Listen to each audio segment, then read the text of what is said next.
Ya, kita akan mulai ibadah kita pada hari ini. Saya ucapkan salam sejahtera bagi kita semua yang sudah siap mendengarkan firman Tuhan dan beribadah bersama-sama.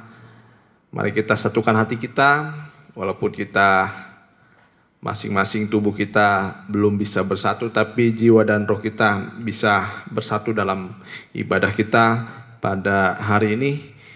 Kita nyanyikan lagu pembuka, sucikan dan kuduskan hati ini.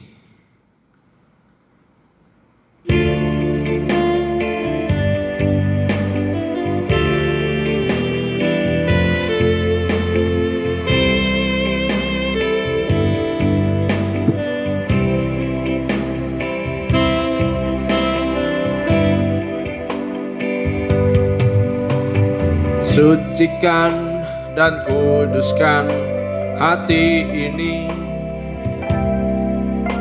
untuk layak menghadap hadirat.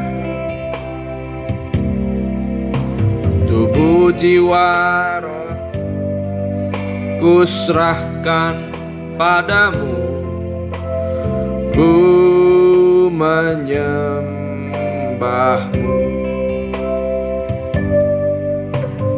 Tinggikan namamu ya Tuhan, mulialah namamu ya Tuhan. Tiada lain seperti Engkau ya Allahku, besar kuasa-Mu. Tiada lain seperti Engkau ya Allahku, besar kuasa-Mu. Kita sama-sama bangkit diri. Dan kuduskan hati ini untuk layak menghadap hadirat-Mu, untuk layak menghadap hadirat-Mu. Jiwa rohku ku serahkan padamu, ku menyembahmu. Tinggikan namamu Tuhan, tinggikan namamu ya Tuhan. Mulialah, mulialah namamu ya Tuhan. Tiada lain seperti Engkau ya Allahku, besar kuasa-Mu. Tiada lain seperti Engkau ya Allahku, besar kuasa-Mu.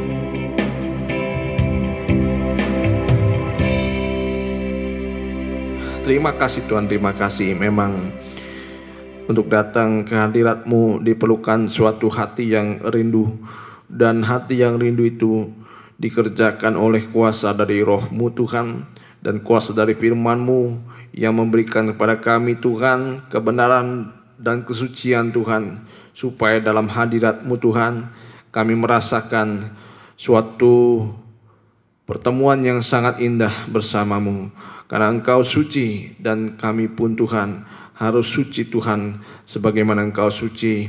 Tetapi bagaimana mungkin Tuhan manusia berdosa ini Tuhan bisa suci Tuhan. Tapi karena anugerah-Mu Tuhan, Engkau telah menyucikan kehidupan kami, membenarkan kehidupan kami. Sekalipun kami banyak dosa ini Tuhan, kami belajar Tuhan hidup taat dengan padamu, sehingga suatu saat kami akan menjadi suci seperti-Mu Tuhan. Terima kasih Tuhan, terima kasih. Tolong juga beri kemurahan daripada-Mu Tuhan, supaya kami dapat beribadah dengan baik dan benar Tuhan, sesuai dengan kehendak-Mu. Di mana saja kami berada, semuanya Tuhan dalam pengaruh urapan dari Roh-Mu, supaya kami dapat memuji nama-Mu Tuhan, membesarkan nama-Mu, bahkan mendengarkan firman-Mu sampai melakukan firman-Mu Tuhan. Terima kasih Tuhan, terima kasih peralatan yang kami pakai, semua kuduskan dan sucikan Tuhan, supaya menjadi alat yang berguna bagi kemuliaan nama-Mu. Kuasa-kuasa jahat yang mengganggu hati pikiran kami tolak, kami mau usirnya dalam satu nama, di dalam nama Tuhan Yesus. Biar iblis kuatnya pergi dari tempat ini. Terima kasih Tuhan, terutama dari dalam pikiran hati kami. Kami serahkan semua dalam tangan-Mu, di dalam nama Tuhan Yesus kami sudah berdoa. Haleluya, amin. Kita lanjutkan pujian selanjutnya. Mari kita nyanyikan Dia Tak Pernah Gagal. Saya undang semua kita bangkit diri kembali.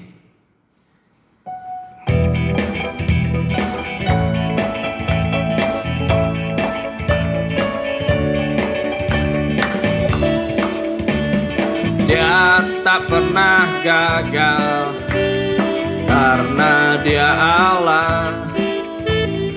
Dia tak pernah lalai, Dia jamin firman-Nya. Sebab Dia Allah, Raja segala raja, kekuatanku, perisaiku, dan gunung batuku. Bersoraklah, puji sembah Dia, Yesusku, Raja mulia, Yesusku, Allah perkasa, Yesusku, Allah pemenang, Yesus Raja. Dia tak pernah gagal.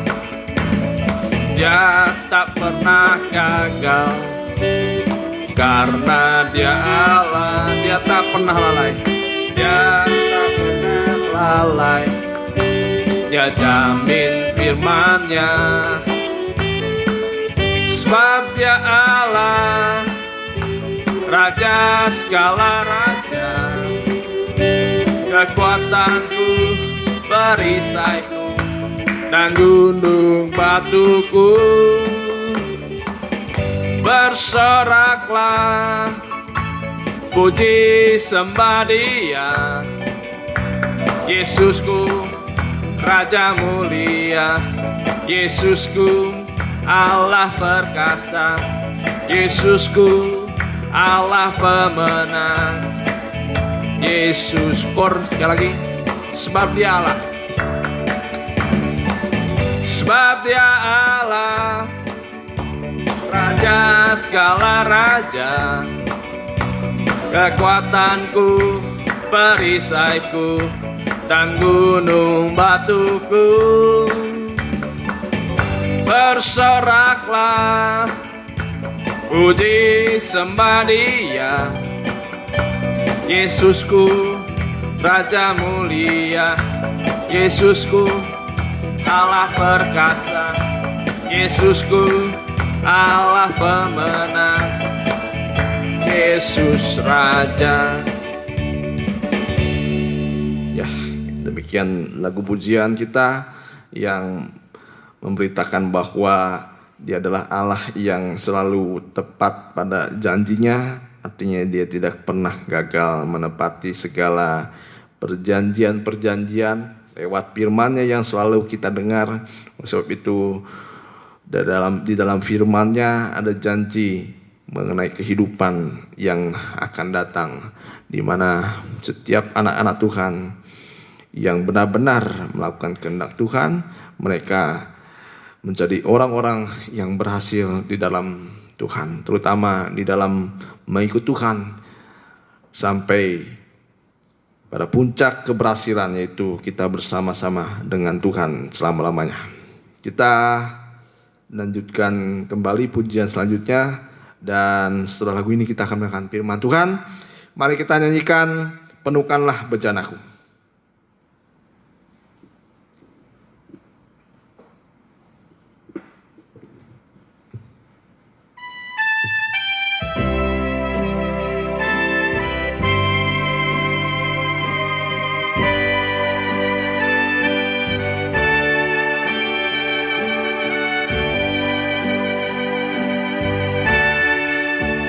Aku datang dan ku bersujud di hadapan firman-Mu, ku rasakan indah hati.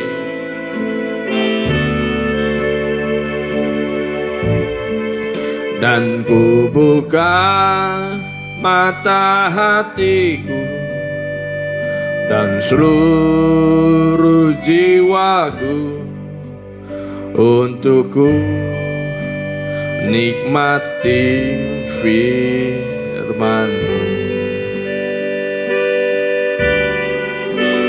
Firman-Mu yang berkuasa untuk mengubah sikap hati.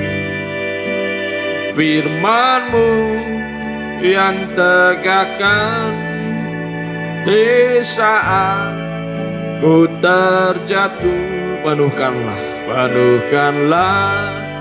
bejanaku dengan air sungai-Mu. Ku haus akan firman-Mu. Dari awal, aku datang dan ku bersujud di hadapan-Mu. Ku rasakan indah hadirat-Mu.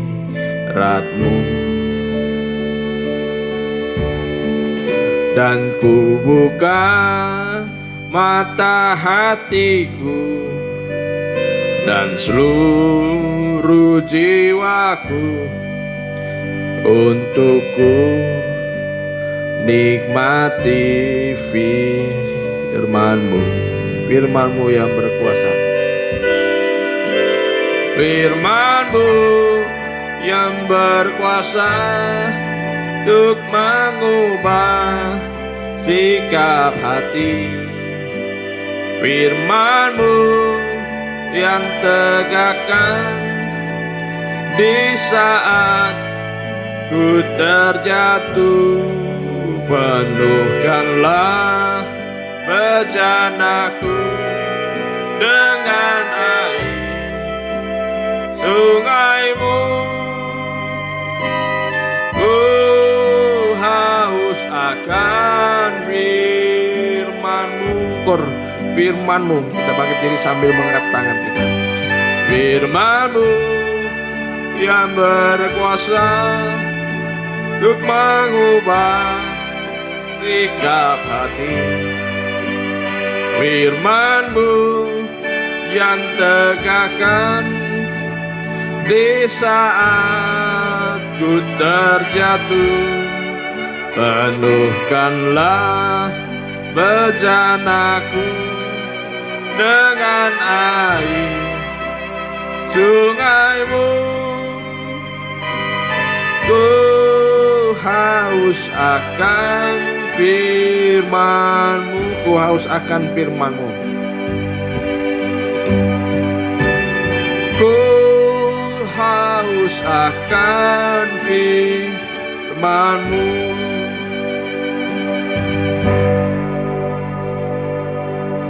Terima kasih Tuhan, terima kasih. Demikianlah firman-Mu Tuhan yang bisa mengubah setiap hati orang-orang yang percaya kepada-Mu Tuhan, orang-orang yang beriman kepada-Mu. Tolonglah kami Tuhan supaya kami memiliki roh yang akan Kau berikan bagi kehidupan kami Tuhan, yang memberikan pada kami pengertian dalam setiap kami mendengar firman-Mu, bahkan sungguh-sungguh Tuhan mendengar firman-Mu Tuhan. Terima kasih Tuhan, terima kasih. Urapi hamba-Mu yang akan menyampaikan firman-Mu, dan kami yang mendengar juga Tuhan. Urapi dengan roh-Mu yang suci Tuhan, supaya apa yang kami dengar Tuhan tidak menjadi Tuhan suatu keberatan di dalam hati kami Tuhan untuk bisa melakukan firman-Mu, tetapi karena oleh roh-Mu Tuhan kami dimampukan Tuhan untuk bisa mengerti bahkan melakukan firman-Mu Tuhan. Terima kasih Tuhan, terima kasih. Kami serahkan semua dalam tangan-Mu, di dalam nama Tuhan Yesus kami sudah berdoa. Haleluya, amin. Ya, salam sejahtera bagi kita semua, terutama kita yang mendengarkan dalam ibadah kaum muda, mudi, remaja, dan siapapun yang mendengarkan.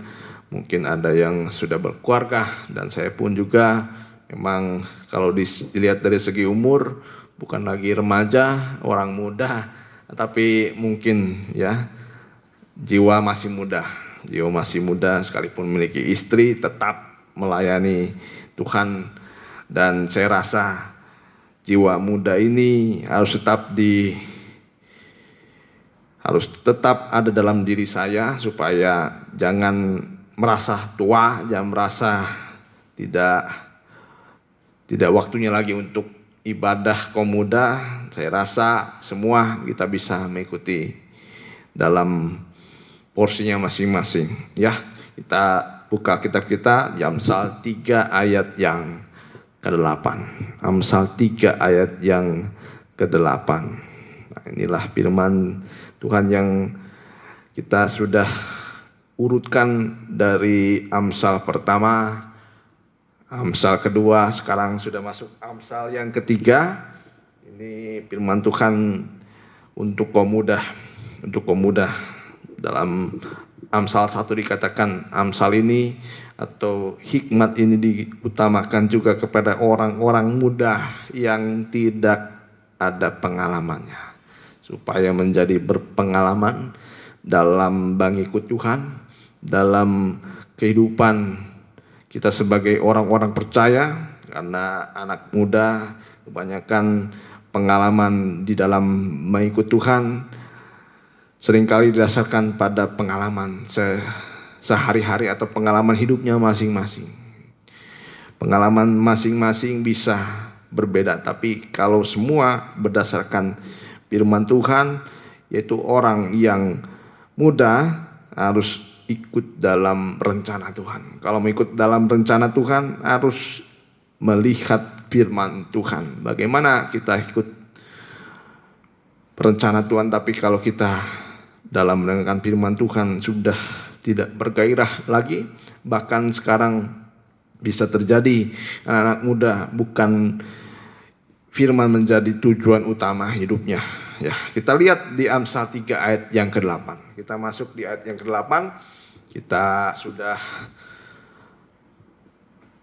sebelum-sebelumnya di gereja, ya terutama kita di GBS Firdaus Kaum Muda, membahas dari Amsal 1, Amsal 2, sekarang Amsal 3. Kemarin kita sudah melihat Amsal 3 ayat 1 sampai 7. Kita masuk ayat yang ke-8. Ya, kita baca bersama-sama. Itulah yang akan menyembuhkan tubuhmu dan menyegarkan tulang-tulang. Ulangi lagi. Itulah yang akan menyembuhkan tubuhmu dan menyegarkan tulang-tulangmu. Ya, kita pada akhir-akhir ini tepat seperti yang dikatakan dari dalam Amsal 3 ayat yang ke-8 ini, bagaimana dunia ini sedang diizinkan oleh Tuhan, mengalami wabah yang sangat besar sekali, sangat berbahaya. Sampai kita dengar kematian pada hari ini itu nyaris sampai 200.000 orang. Dan yang menderita sudah 2.700.000 orang. Ya, kira-kira segitu saja. Yang sembuh memang banyak yang sembuh, tetapi banyak juga yang menderita sampai meninggal dunia. Ya, kita lihat memang dalam pengertian di sini menyembuhkan tubuhmu dan menyegarkan tulang-tulang. Memang di sini ada pengertian yang jasmani. Yang jasmani kita rasa semua bahwa kita memerlukan kesehatan. Nah, inilah yang didambakan setiap kita. Semua yang mendengar, semua manusia yang didambakan adalah kesehatan. Ya, yang menjangkit seluruh dunia ini adalah masalah kesehatan. Ya, dari sakit yang tidak ada gejala sampai yang bergejala, sampai yang meninggal, semua tentang masalah kesehatan. Dan tentang masalah kesehatan ini juga menyangkut akhirnya ekonomi, politik, semuanya. Sampai dalam kita mendengar kehidupan sehari-hari, orang banyak yang di PHK, sudah dalam pemutusan kerja, ya, tidak lagi bekerja, semua dalam kebingungan, semua dalam kegalauan, semua dalam ketidakpastian dalam kehidupan kita hari-hari ini. Terutama sekarang, ya, sudah menyangkut dalam berbagai aspek kehidupan manusia. Ya, kita lihat memang suatu dambaan kita kalau kita bisa sehat. Tapi kesehatan ini memang suatu anugerah Tuhan, diberikan kepada semua orang, baik itu orang percaya, baik orang tidak percaya. Ya, kita lihat di Ayub 21 ayat 7 sampai 10. Ayub 21, ya, Ayub 21 ayat yang ke-7 sampai yang ke-10. Ya.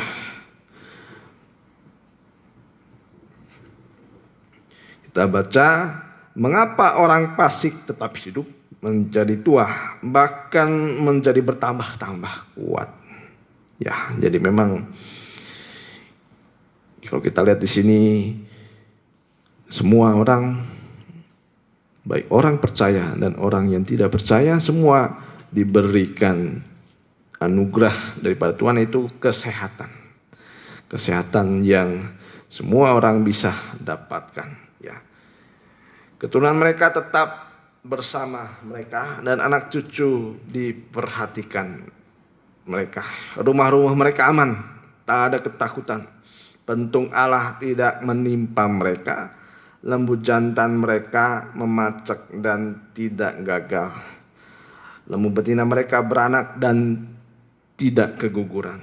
Ya. Anak-anak mereka dibiarkan keluar seperti kambing domba, anak-anak mereka melompat-lompat. Jadi memang kalau kita lihat ayat ini, memang semua mengalami anugerah Tuhan, kesehatan bisa terjadi, dan itu memang yang didambakan kita semuanya. Ya, kita baca lagi ayat yang ke-16. Memang kemujuran mereka tidak terletak dalam kuasa mereka sendiri. Nah, ini bukan berarti semua orang itu kuat karena kemampuan mereka sendiri. Kesehatan mereka yang didapatkan dari, ya, cara hidup, pola pikir mereka, gaya hidup mereka sendiri, tapi memang sudah dianugerahkan. Semua dalam kendali Tuhan, baik orang percaya dan orang yang tidak percaya. Kemujuran mereka tidak terletak dalam kuasa mereka sendiri.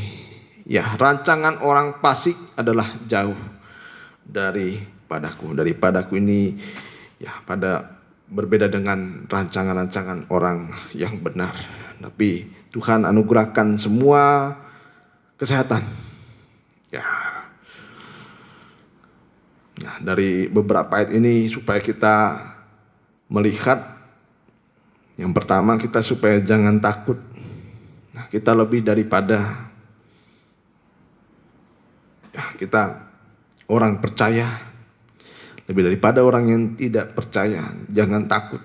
Kesehatan dan kemujuran dan lain sebagainya Tuhan bisa anugerahkan kepada siapa saja, terutama orang percaya. Dan yang kedua, artinya supaya kita jangan tertuju pada hal yang terlihat, bukan ukuran utama supaya kita benar-benar seperti orang yang berkenan atau tidak pada hal yang terlihat. Tapi semua bisa Tuhan anugerahkan. Tapi kita jangan takut kalau kita mengalami hal-hal yang bisa membahayakan kehidupan kita. Kita bisa menyerahkan semuanya kepada Tuhan. Yang diutamakan hari ini adalah tentang hal-hal yang rohani. Tentang hal-hal yang rohani. Kesehatan dikatakan dalam Amsal juga, ya, hati yang gembira adalah obat yang manjur, tapi semangat yang patah mengeringkan tulang. Yang penting dan yang diutamakan dalam hidup kita sekarang adalah bagaimana terpelihara roh yang pertama. Yang kedua, jiwa kita. Yang ketiga, tubuh kita. Memang dikatakan dalam kitab, kita buka bagaimana tubuh, jiwa, dan roh kita ya terlindungi dan terpelihara. Ya, terpelihara di 1 Tesalonika 5 ayat 23.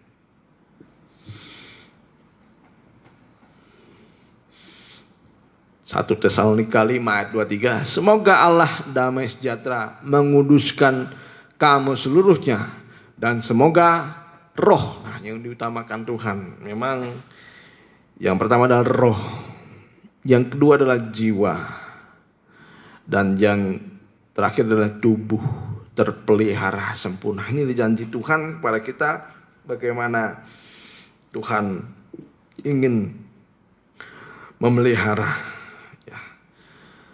roh kita yang utama, yang kedua jiwa kita, yang ketiga adalah tubuh kita sempurna dengan tak bercacat. Ya. Nah, kita lihat di sini di ayat yang ke-8 dari Amsal 3. Ya. Kita lihat sekali lagi. Itulah yang akan menyembuhkan tubuhmu dan menyegarkan tulang-tulangmu. Ya, saya akan bawa sekarang secara rohani. Secara rohani. Sehat secara rohani ini yang lebih utama. Bisa membuat kita juga sehat secara jasmani. Ya. Apa yang membuat roh, jiwa dan tubuh kita sehat? Kita lihat di Amsal 3 ayat yang pertama. Ini yang utama. Dari semua perintah Tuhan, yang pertama kali Tuhan mengajak kita, hai anakku, janganlah engkau melupakan ajaranku, dan biarlah hatimu memelihara perintahku. Nah, jadi bagaimana kita bisa sehat secara roh, jiwa, dan tubuh kita? Yaitu kalau kita punya hikmat. Ya, punya hikmat. Di perikopnya berkat dari hikmat. Nah, jadi berkat dari hikmat di Amsal 3 dikatakan perikopnya berkat dari orang yang memiliki hikmat. Ya, berkat dari hikmat. Ya, kita lihat hikmat itu apa sih? Apa itu hikmat? Jadi hikmat itu adalah firman yang sudah mendarah daging, yang selalu dipelihara di dalam roh kita, jiwa kita, dan tubuh kita. Jadi firman itu sampai mendarah daging. Ada orang mendengarkan firman yang merupakan hikmat Tuhan, tapi bagaimana hikmat itu bisa menjadi hikmat dari firman itu bisa menjadi hikmat dalam kehidupan kita kalau kita tidak mau mendengarkan? Dan bagaimana kita bisa menjadi hikmat kalau kita melupakan? Dan bagaimana kita bisa memiliki hikmat kalau kita tidak memelihara hikmat itu? Ya, di sini ada urutan-urutannya. Janganlah engkau melupakan ajaranku. Bagaimana kita melupakan kalau kita belum bisa mendengarkan firman Tuhan? Ya, saya rasa firman Tuhan ini adalah suatu kebutuhan bagi roh kita. Nah, jadi anak-anak muda, kita usahakan kalau kita mau sehat. Mungkin kita bisa sehat secara tubuh kita. Wah, kita bisa kemana-mana keluyuran. Bisa kita kesana kesini. Ya, tidak terkena penyakit ini, penyakit itu. Saya menjauh daripada Tuhan, tapi tetap dalam tubuh yang sehat. Sekalipun sekarang tidak pakai masker, tidak bawa hand sanitizer. Wah, hebat sekarang. Semua tetap bisa sehat. Wah, semua bisa terjadi semacam itu. Bisa terjadi. Tapi kalau kita tidak ada firman, nah firman juga memerintahkan kepada kita supaya kita taat kepada pemerintah, supaya kita tetap di rumah, supaya kita tetap di dalam rumah. Buat apa kita dalam rumah? Ya, tetap kita bersekutu bersama Tuhan. Ya, dalam Injil dikatakan bahwa kita berdoa dalam kamar. Artinya kita menutup hati kita untuk membuka hati kita untuk kita bersekutu dengan Tuhan secara pribadi di dalam kamar itu. Ya, tidak ada yang bisa mempengaruhi kehidupan kita. Itulah tujuan kita supaya tetap tinggal di rumah, supaya tetap dalam perlindungan Tuhan. Ya. Mungkin ada orang berkata, wah orang di rumah juga bisa terkena penyakit. Itu alasan-alasan semacam itu, hati-hati. Supaya kita jangan mencobai Tuhan. Ya, tetap kita dalam koridor kebenaran. Kita lihat, hai anakku, janganlah engkau melupakan ajaranku dan biarlah hatimu memelihara perintah. Ciri utama dari orang yang berhikmat, ciri kehidupan yang berhikmat adalah haus akan kebenaran, rindu akan kebenaran. Dan mereka yang haus dan lapar akan kebenaran pasti akan dipuaskan.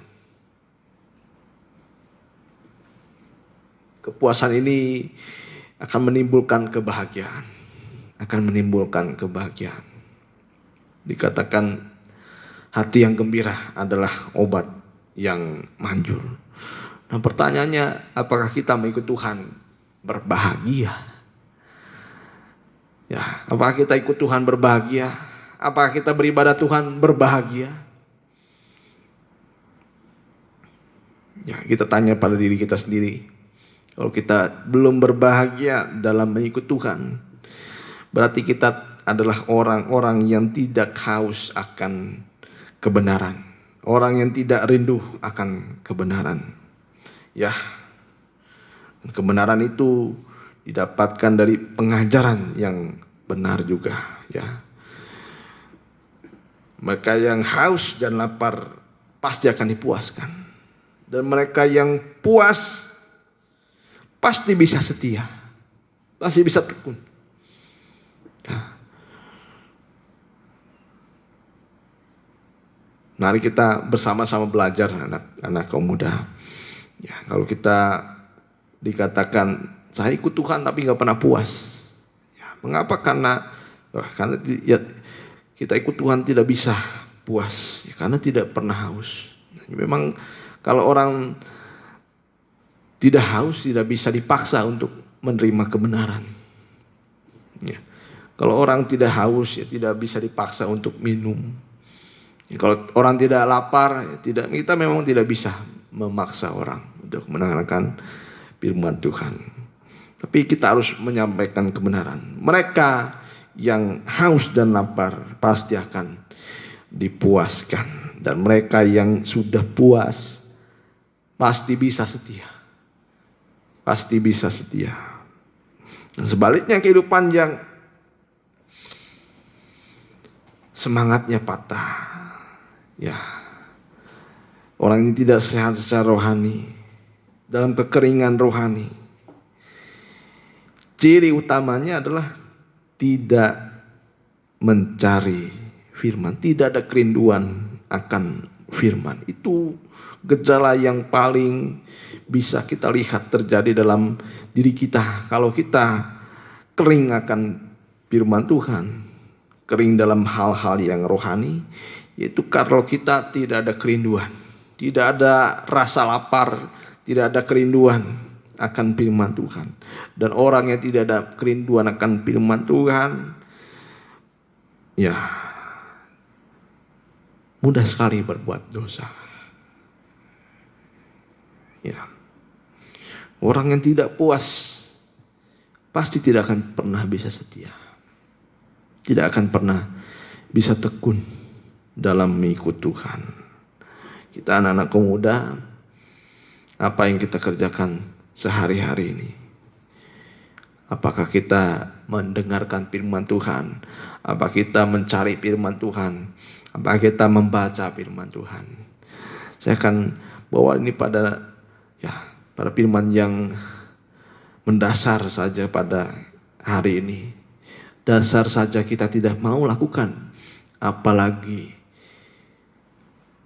perintah firman Tuhan yang tinggi.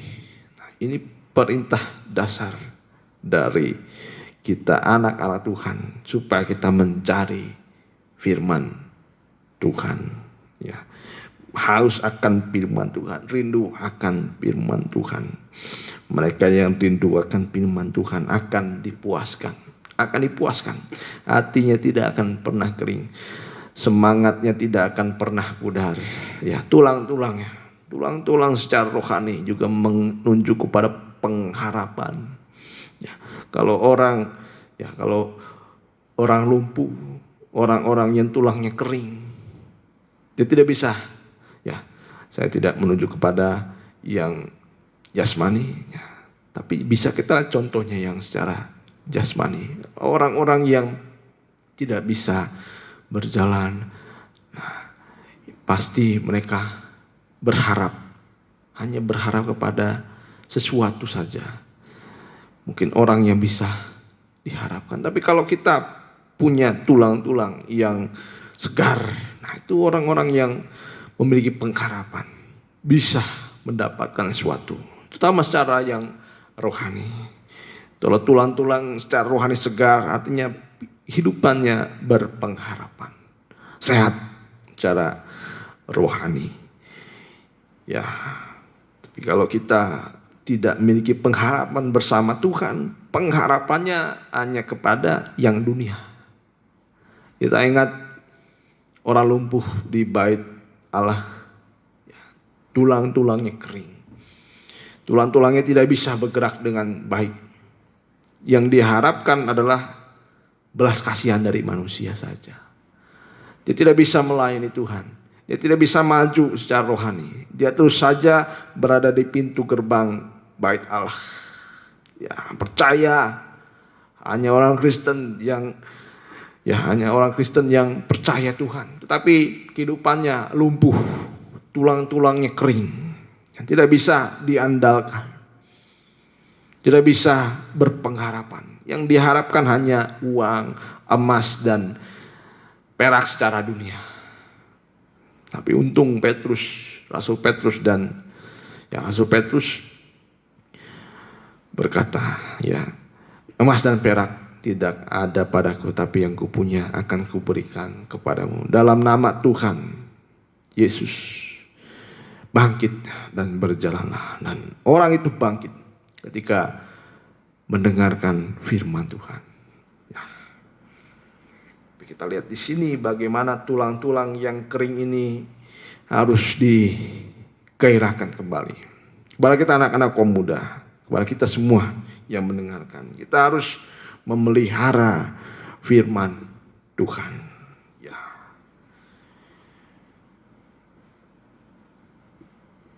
Jadi mereka yang tidak ada kerinduan akan firman Tuhan, mudah sekali berbuat dosa.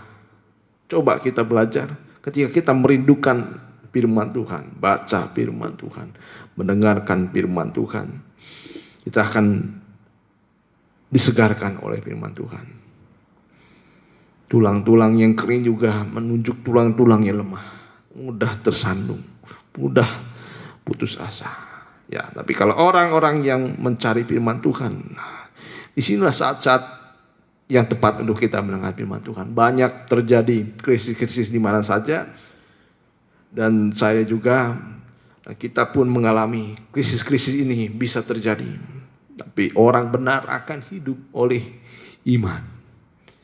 Semua akan diuji, apakah kita ada iman atau tidak. Semua ujian nanti akan diberikan Tuhan kepada semua orang, baik itu orang percaya, baik itu tidak, baik itu orang percaya terutama, mereka yang tidak percaya.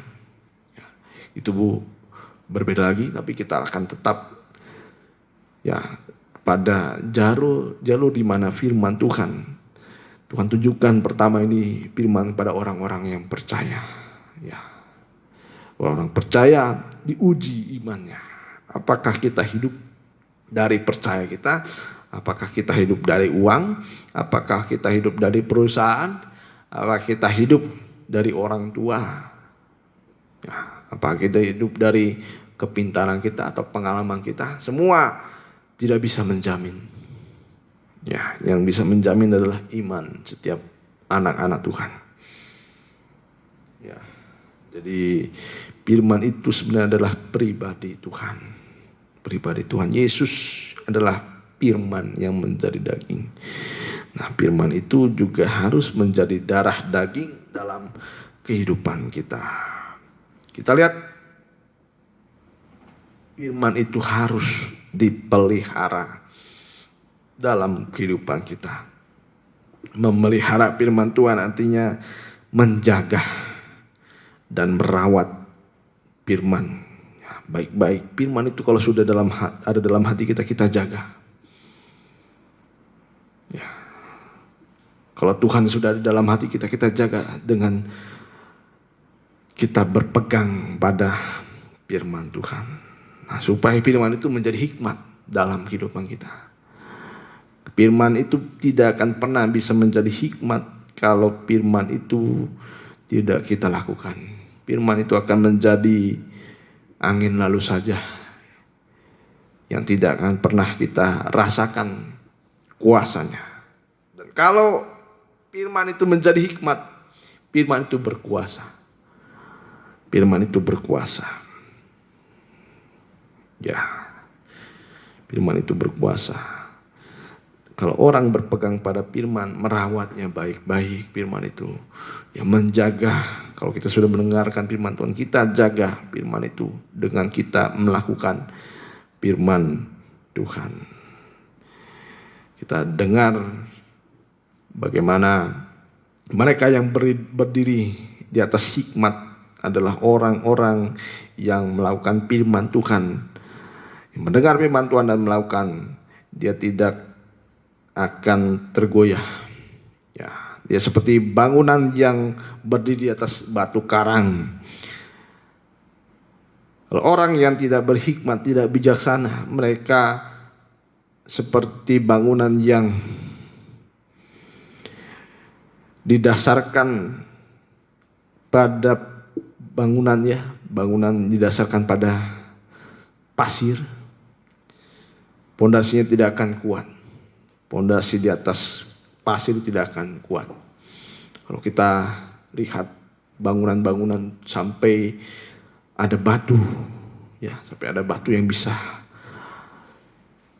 membuat bangunan itu kokoh. Ya. Yohanes 14 ayat 21. Inilah mereka yang memelihara firman Tuhan. Yohanes 14. Yohanes 14 ayat 21.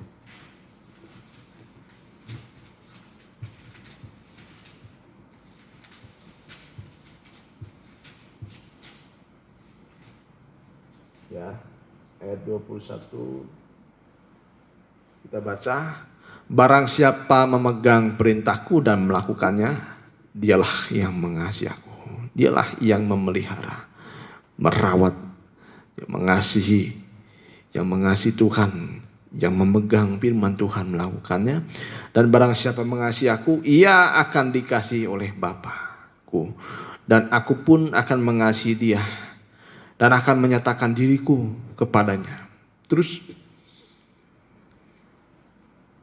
Yudas yang bukan Iskariot berkata kepadanya, Tuhan, apakah sebabnya maka engkau hendak menyatakan dirimu kepada kami dan bukan kepada dunia? Jadi Tuhan itu menyatakan dirinya hanya kepada orang-orang yang memiliki, yang Tuhan kasihi dan yang Tuhan anugerahkan kasih itu. Tidak semuanya Tuhan berikan kasih ini, ya, kepada orang-orang yang Tuhan anugerahkan, kepada orang-orang yang Tuhan ingin beri anugerah ini. Itulah orang-orang yang dikasihi Tuhan. Terus jawab Yesus, jika seorang mengasihi aku, ia akan menuruti firman-Ku, dan Bapa-Ku akan mengasihi dia, dan kami akan datang kepadanya dan diam bersama-sama dengan dia. Jadi firman sudah ada bersama-sama dengan kita. Itulah hikmat Tuhan. Kalau kita sudah belajar untuk mengasihi sampai kita benar-benar bisa setia, tekun, ya. Kalau kita bisa mengasihi Tuhan, berpegang pada firman-Nya, menuruti firman-Nya, Tuhan akan datang dalam diri kita. Kalau Tuhan datang dalam diri kita, apa yang tidak bisa diperbuat oleh Tuhan? Ya, apa yang tidak bisa diperbuat oleh Tuhan? Bumi dengan segala isinya Tuhan ciptakan. Semua Tuhan bisa perbuat dalam diri kita, ya. Selanjutnya, jawab Yesus, barang siapa tidak mengasihi aku, ia tidak menuruti firman-Ku. Dan firman yang kamu dengar itu bukanlah daripadaku, melainkan dari Bapa yang mengutus aku. Nah, setiap firman itu harus hidup dalam diri kita seperti gandum yang berisi. Jadi memang nanti akan dipisahkan manusia itu, ya, orang-orang percaya itu menjadi dua. Gandum atau sekam yang tidak ada isinya, atau gandum yang kopong yang tidak ada isinya. Tapi ada juga gandum yang berisi. Nah, di manakah kita berada? Kita harus memilih posisi kita pada hari-hari ini. Ya, posisi kita harus jelas pada hari ini. Di manakah kita berada? Kalau dalam tangan Tuhan, kita akan diisi oleh firman Tuhan. Gandum yang berisi, ya, kita mendengar bagaimana Tuhan sedang menuai, ya, kita sedang ya, pada akhir zaman ada masa-masa penuaian. Ada masa-masa penuaian. Penuaian itu prosesnya sampai nanti ditemukan oleh Tuhan bagaimana gandum itu benar-benar berisi. Nah, kalau gandum yang tidak berisi pada masa penuaian itu akan menjadi seperti, ya, akan masuk dalam kumpulan sekam-sekam. Ya, gandum yang sudah berisi memang akan dikuliti sedikit demi sedikit dan sampai benar-benar gandum utuh. Nah, kita juga nanti kalau sudah benar-benar seperti gandum yang berisi, kita mulai sedikit demi sedikit dilepaskan dari perkara-perkara duniawi. Perkara-perkara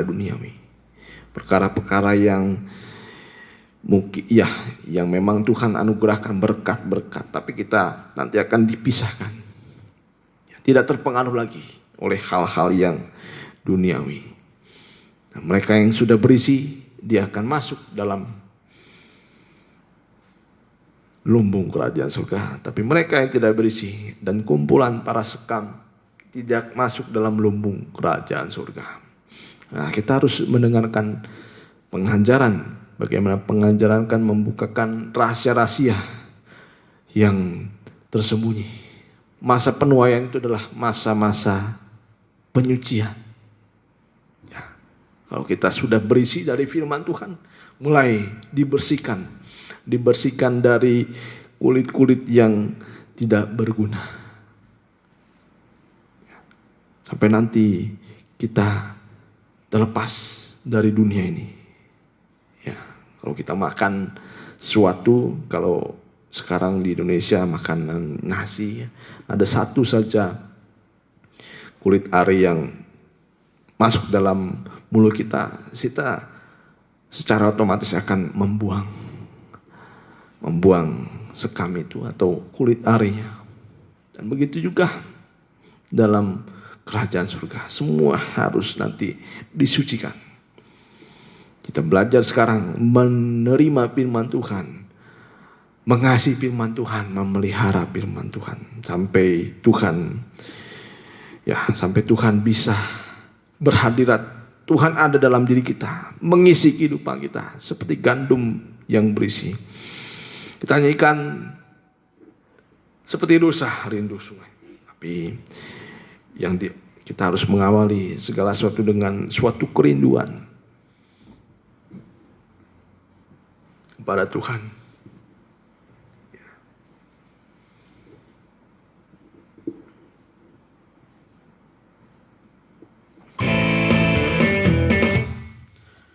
Seperti rusa rindu sungaimu, jiwaku rindu engkau.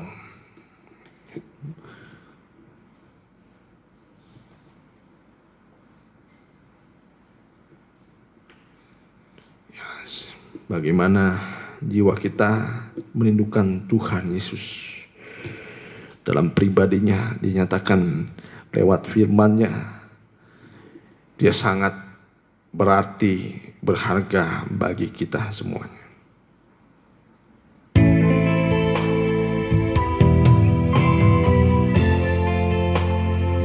Kita sama-sama bangkit diri.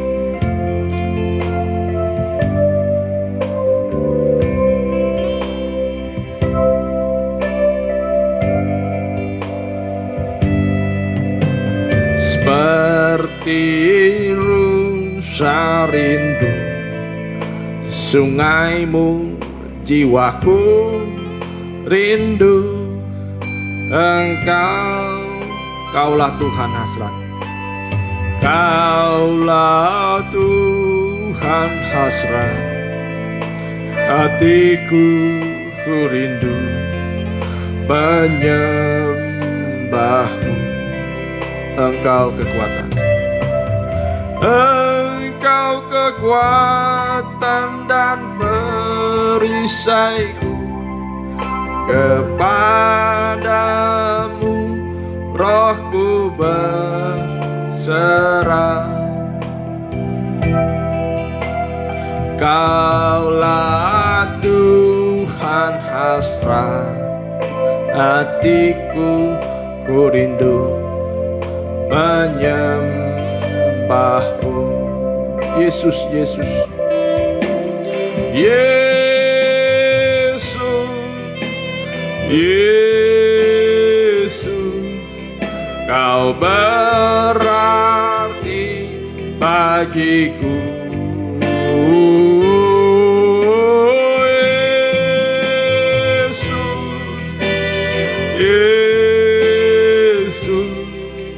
Kau segalanya bagiku. Yesus, Yesus, Yesus, Yesus, Kau berarti bagiku.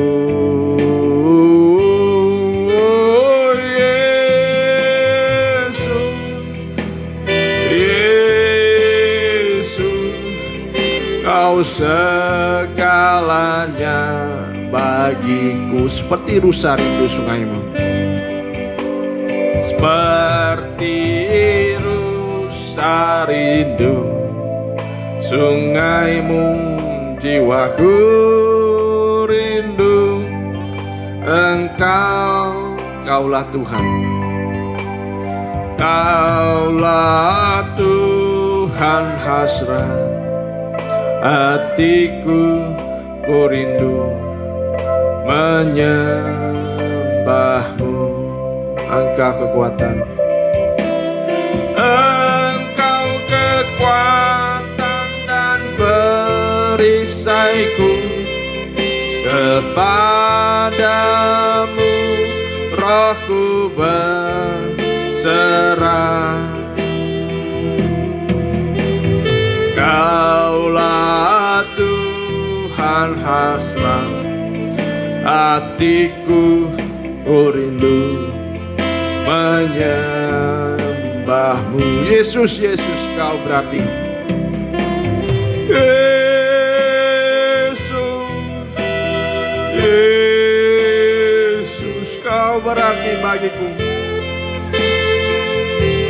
Bagiku.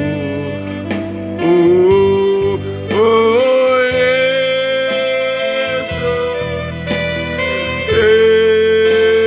Yesus, Kau segalanya bagiku.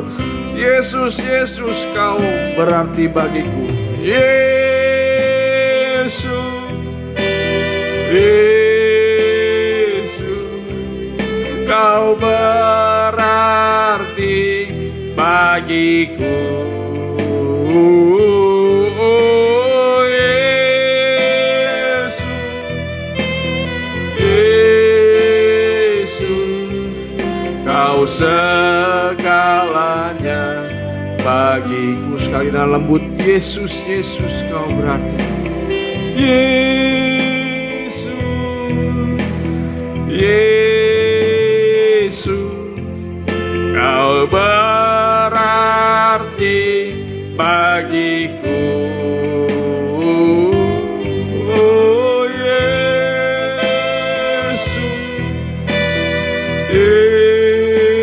Yesus, Kau segalanya bagiku. Musik saja.